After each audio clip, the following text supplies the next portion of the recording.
అందరికీ నమస్కారాలండి.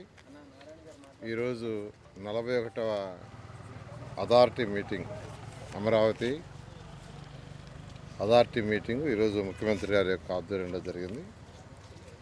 దీంట్లో మీకు అందరికీ తెలిసిందే 2014-19 నుంచి అమరావతి సిటీ, క్యాపిటల్ సిటీ 217 చదరపు కిలోమీటర్లు ఏదైతే డిజైన్ చేసామో దానికి సంబంధించిన ట్రంక్ రోడ్స్ కానీ, అంటే మేజర్ రోడ్స్, అదేవిధంగా లేఅవుట్ రోడ్స్ కానీ, అదేవిధంగా బిల్డింగ్స్, అధికారుల కోసం బిల్డింగ్స్ కానీ, మరియు అడ్మినిస్ట్రేటివ్ బిల్డింగ్స్ కానీ టెండర్ పిలవటం.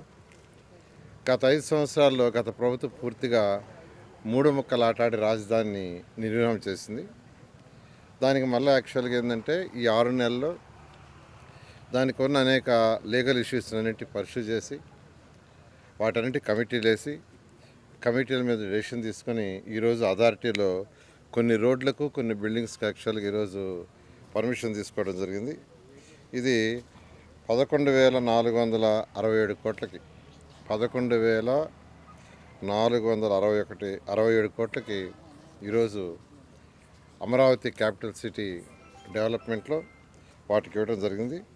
వీటిలో మెయిన్ ట్రంక్ రోడ్స్ ఏదైతే 360 కిలోమీటర్లు మెయిన్ రోడ్స్ని యాక్చువల్గా డిజైన్ చేయడం జరిగింది.